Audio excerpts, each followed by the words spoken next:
Classic television wasn't just built by the stars whose names appeared in the opening credits and on the covers of TV Guide.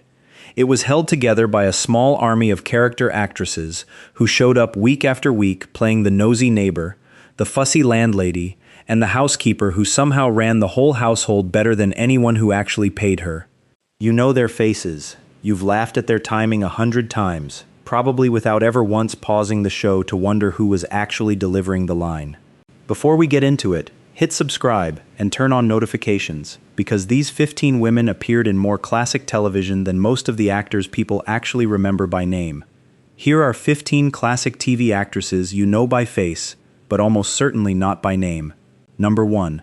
Vera Felton. Vera Felton spent decades as one of the busiest character actresses in American entertainment, building a career across radio, television, and animation that most casual fans never fully connected to a single face, working steadily from the vaudeville stage of her youth all the way through the television era without ever slowing down. On television, after decades of uncredited and minor film parts throughout the 1930s and 1940s, she finally found her biggest recurring role as Hilda Crocker, the meddling amateur matchmaker on December Bride, a part that earned her 2 consecutive Emmy nominations in 1958 and 1959 and carried over into the show's spin-off, Pete and Gladys. Long before television ever gave her a recurring role, Felton had already made herself a fixture of American radio throughout the 1930s and 1940s, playing Dennis Day's mother on the Jack Benny program and the mean Whittle Kid's grandmother on the Red Skelton Show. Her true legacy, though, and the one most people have actually experienced without realizing it, belongs to animation. Felton voiced Mrs. Jumbo in Dumbo, the fairy godmother in Cinderella, the Queen of Hearts in Alice in Wonderland, and multiple roles in Lady and the Tramp, giving her voice to some of the most iconic characters Walt Disney ever produced. She even became the original voice of Wilma Flintstone's mother, Pearl Slaghoople, on The Flintstones. Felton died in 1966 at 76, having spent her career heard everywhere, from movie theaters to living rooms to Saturday morning cartoons, while remaining almost anonymous by name to audiences who loved her voice without knowing who it belonged to. Number 2. Doro Merande. Doro Merande, born Dora Matthews in Kansas, and raised largely in boarding schools as the daughter of a minister, built her reputation on Broadway long before television, originating the gossiping town character Mrs. Soames in Thornton Wilder's Our Town and reprising it in the celebrated 1940 film adaptation. Over more than 2 decades, she appeared in over 25 Broadway productions, developing the sharp, bird-like comic delivery that made her a favorite of directors looking for a tart, unimpressed supporting character. Mirande's film credits included The Man with the Golden Arm, alongside Frank Sinatra, Mr. Belvedere Rings the Bell with Clifton Webb, and The Russians Are Coming. The Russians Are Coming alongside Carl Reiner, and she briefly starred in her own television sitcom, Bringing Up Buddy, in 1960, playing one of 2 pampering maiden aunts, though the show was canceled after a single season. She continued taking guest roles well into her 80s, appearing in classic sitcoms and dramas throughout the 1960s and early 1970s, rarely turning down work even as her contemporaries from the golden age of Broadway began retiring one by one around her. In a fittingly theatrical final scene, Merande suffered a stroke in October 1975 while attending a honeymooners anniversary special in Miami, and died shortly afterward at 83, a career that began on the Broadway stage and ended in the middle of a television special, celebrating another beloved classic show. Number 3. Rea Shaw.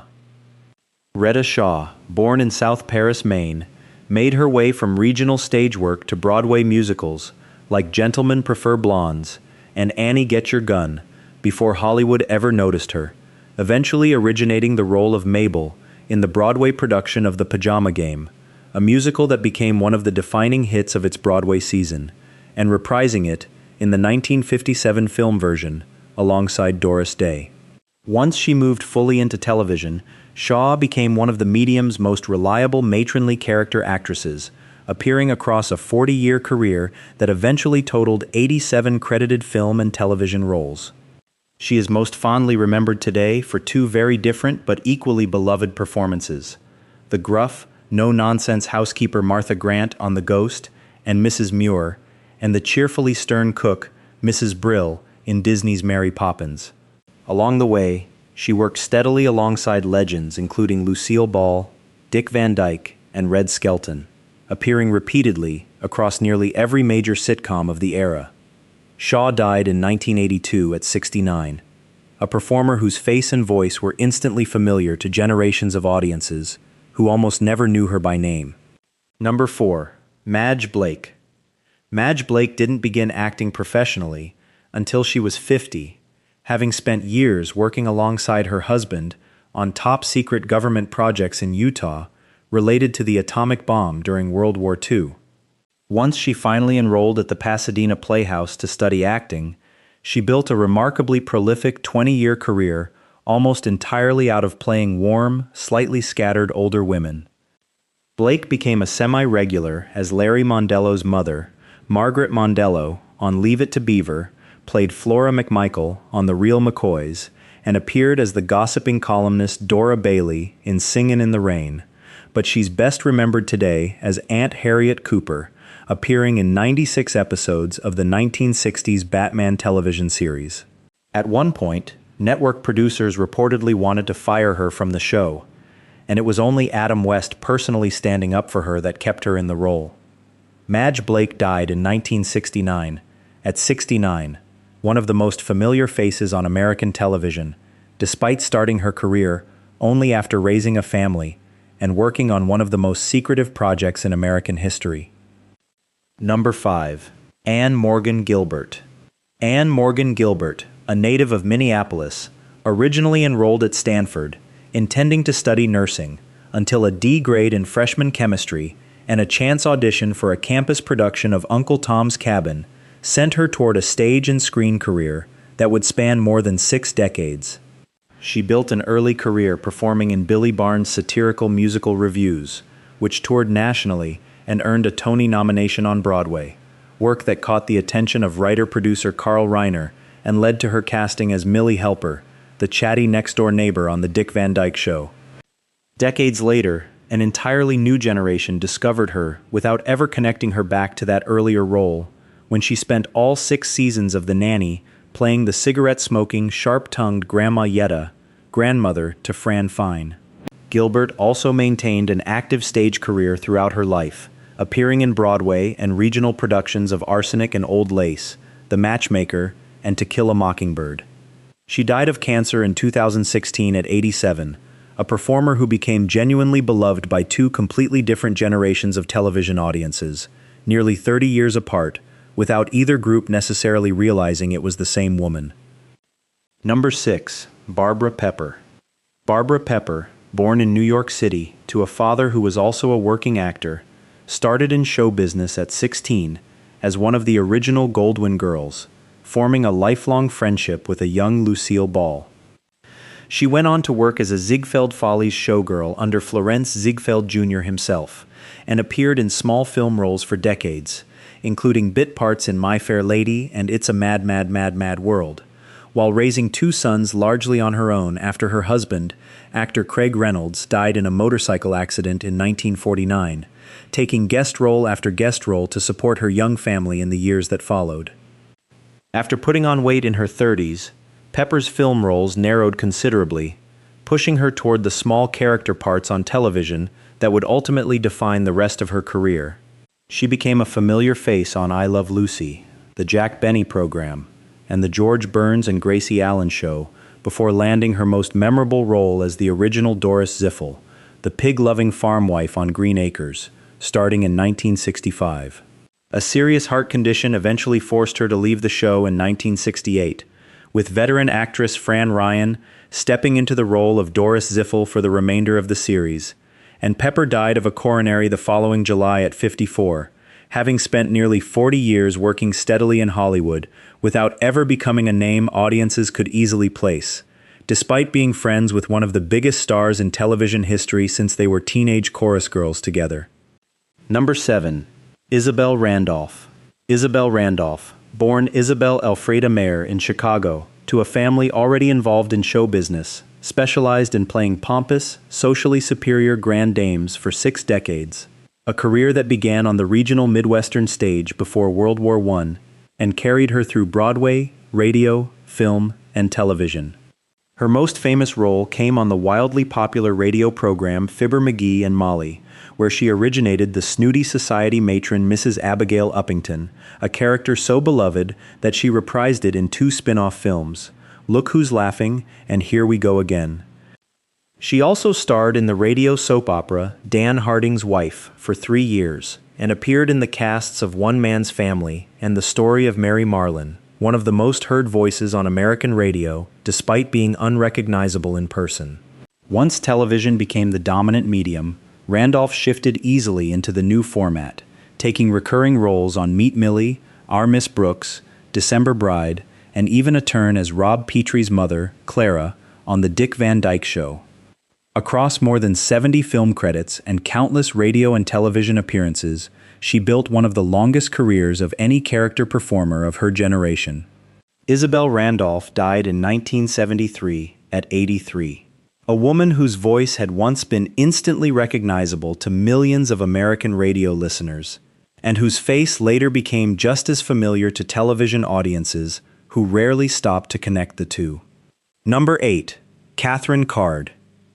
Katherine Card, born Catherine Rose Sheehan in Butte, Montana, didn't land her first screen credit until 1945, appearing alongside a young Shirley Temple in Kiss and Tell before slowly building a steady career in film, radio, and television. Her breakthrough came in February 1954 with a guest appearance on I Love Lucy, playing a minor character in an episode titled Fan Magazine Interview, but it was her second appearance the following year, as Lucy's scatterbrained mother, Mrs. McGillicuddy, that made her a genuinely beloved recurring presence on one of the most watched shows in television history. Before landing that role, Card had actually already appeared on the show once before, playing an entirely different minor character in an earlier episode, meaning careful viewers saw her face on I Love Lucy twice, under 2 different names. Her Mrs. McGillicuddy became known for constantly and hilariously mistaking Ricky Ricardo's name, calling him Mickey, or confusing him with the bandleader Xavier Cugat, running jokes that delighted audiences across 8 total episodes spanning several seasons, including the Ricardos' famous trip to Europe. She reprised the role one final time in 1959 on the Lucille Baldessi Arnaz show, in an episode that also featured a guest appearance from actor Robert Cummings. Katherine Card died in 1964 at 71, remembered fondly by generations of I Love Lucy fans purely as somebody's on-screen mother, her own name rarely part of the conversation at all, even among viewers who could quote her character's confused dialogue from memory. Number 9. Elizabeth Patterson. Elizabeth Patterson, born in Savannah, Tennessee to the daughter of a Confederate Army veteran, didn't appear in her first film until she was 51, having spent decades building a respected career on the New York stage after her parents unsuccessfully tried to discourage her ambitions by sending her to Europe. Once she finally broke into Hollywood in 1926 with the silent film The Boyfriend, she worked constantly, successfully making the transition into talking pictures and eventually appearing in over 90 films across her career. Throughout the 1930s, Patterson was one of Hollywood's busiest working character actresses, rarely appearing in fewer than 5 films a year. Her most beloved role came astonishingly late in life, when at 77, she joined I Love Lucy as the Ricardos' elderly neighbor, Mrs. Trumbull, a cranky curmudgeon who softens over her first episode and becomes a reliable recurring character, frequently babysitting little Ricky.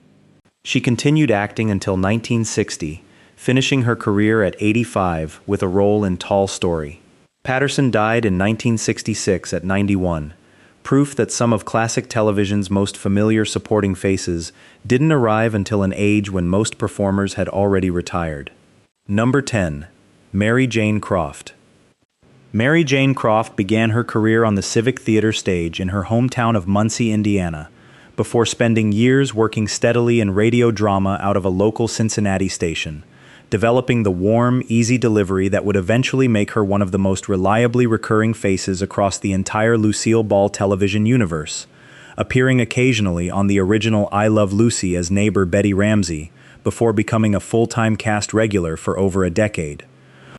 When Vivian Vance eventually left The Lucy Show, Croft stepped into the role of Lucy's new best friend, Mary Jane Lewis, having already appeared earlier as a different recurring character named Audrey Simmons, continuing in the role through Here's Lucy and giving her one of the longest sustained runs of any supporting player in the entire Lucy franchise. Beyond her work with Ball, Croft appeared regularly on December Bride, Our Miss Brooks, and Mr. Adams and Eve, and continued picking up guest spots on other popular shows, even while carrying a recurring role, a workload that speaks to just how in demand her particular brand of warm, breezy delivery really was. She died in 1999 at 83, a performer whose face was a genuine constant across nearly 2 full decades of one of the most successful franchises in television history, spanning 3 different series, almost always remembered by character name rather than her own. Number 11. Frances Rafferty. Frances Rafferty, who moved from Iowa to Los Angeles with her family at 9, started out as an MGM contract player and a World War II pinup girl for the military magazine Yank, appearing in lower-budget films through the 1940s without ever breaking into leading lady status. A friendship with Lucille Ball proved to be the turning point of her career, helping her land the co-starring role of Ruth Henshaw, daughter of Spring Byington's character, on the hit Desilu sitcom December Bride.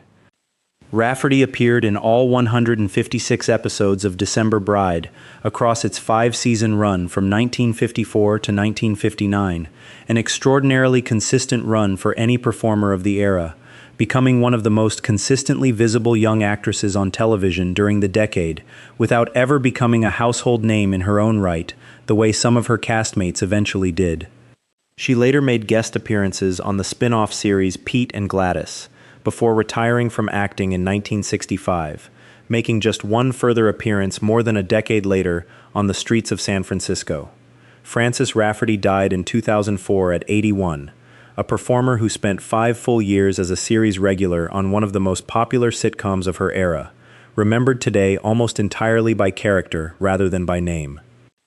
Number 12. Cara Williams.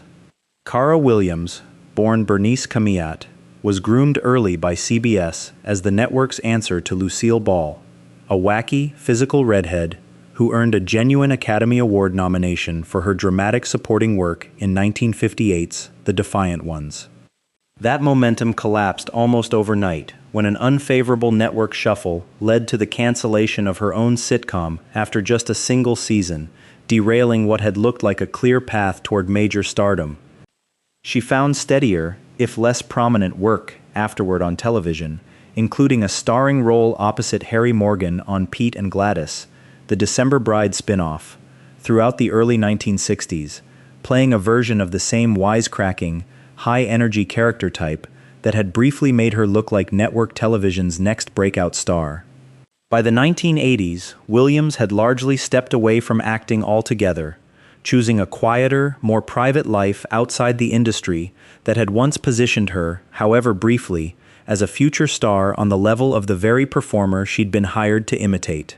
Cara Williams died in December 2021 at 96, one of the last surviving performers from the earliest wave of network television comedy, remembered by classic film fans mostly for a single Oscar-nominated performance rather than for the name attached to it. Number 13. Marion Lorne. Marion Lorne, born in 1883, had already spent decades as a respected stage actress on Broadway and in London's West End by the time television discovered her in her late 70s, building a reputation for delicate, scatterbrained comic characters delivered with impeccable timing.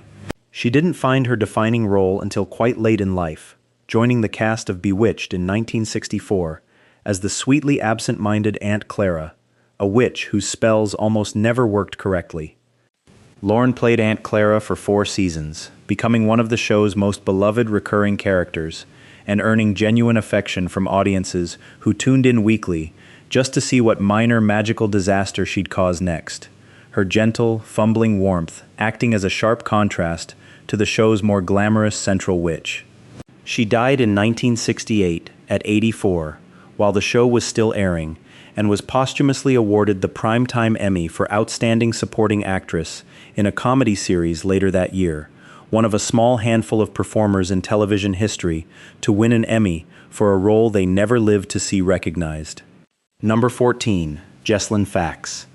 Jesslyn Fax, born in Toronto, grew up performing alongside her father, a noted Canadian comedian, before striking out through vaudeville and traveling stock companies for decades, and finally relocating to Hollywood in 1949, already in her mid-50s. Short, round, and instantly likable on screen, she quickly became one of the industry's go-to choices whenever a script called for a cheerful, slightly dotty little old lady, a specific and highly reliable type of role that kept her working steadily for the rest of her life once she found it. Fax appeared in one of the most iconic single scenes in film history, as the elderly Miss Hearing Aid in Alfred Hitchcock's Rear Window, a small but unforgettable moment in one of the most celebrated thrillers ever made, and continued working steadily across an enormous range of classic television, including Peter Gunn, Our Miss Brooks, The Jack Benny Program, Alfred Hitchcock Presents, Perry Mason, The Joey Bishop Show, The Man from UNCLE, The Wild Wild West, and Gomer Pyle, USMC. She also appeared in several Don Knotts comedies, including The Ghost and Mr. Chicken, and The Love God, along with a supporting turn in the beloved musical The Music Man as Avis Grubb, one of River City's more easily scandalized townswomen. Jesslyn Fax died in 1975 at 82, a performer whose warm, comic presence turned up in an almost bewildering range of beloved film and television productions across nearly 3 decades in Hollywood, without her name ever becoming part of the audience's vocabulary, despite appearing in more beloved productions than many actors who went on to become household names. Number 15. Sarah Seagar. Sarah Seagar, born the youngest of 5 daughters in the small town of Greentown, Indiana, was educated in London and Paris before settling into a stage career that began in the West End, work that continued until World War II sent her back to the United States. Once stateside, she built a steady career across Broadway, film, radio, and television throughout the 1940s, becoming a reliable presence on shows like Suspense, Perry Mason, and The Donna Reed Show over the following 2 decades. The kind of dependable working actress producers could call on again and again without ever needing to explain the assignment twice. Seagar's most memorable role came when she stepped into the part of Mrs. Wilson on Dennis the Menace for the 1962 to 1963 season, effectively taking over the role of the Mitchells' long-suffering neighbor from actress Sylvia Field, one of the more seamless recastings of the era, since most casual viewers barely noticed the change. She also turned up in 10 separate small roles across the run of Bewitched, playing a different minor character nearly every time she appeared, a level of repeat casting that speaks to just how dependable and well-liked she was among casting directors of the era, who trusted her to deliver exactly what a scene needed, without any fuss. Sarah Seagar died in 1990 at 76, a performer whose face passed through dozens of the most beloved sitcoms of the golden age of television without most viewers ever learning her name, quietly building one of the more well-traveled resumes of any character actress of her generation. 15 women who spent decades building the actual texture of classic American television, filling out the neighborhoods, the kitchens, and the living rooms that made every sitcom feel genuinely lived in, delivering the small, perfectly timed moments that held entire episodes together. Several of them didn't even begin their careers until midlife, arriving in Hollywood only after raising families, working for the government, or building entirely different careers first. Proof that in classic character acting, unlike so much of the rest of the industry, a late start was never automatically a disqualifying one. None of them ever became the kind of name that appeared above the title, but collectively, they appeared in thousands of hours of beloved programming across radio, film, and television, often working just as steadily, and in some cases for far longer, than the stars audiences actually remember today. If a face from this list looked familiar the moment you saw it, before you even read the name attached. That's exactly the point of putting this list together in the first place. If stories like this interest you, make sure you're subscribed so you don't miss the next one. And let us know in the comments which of these 15 faces you recognized first.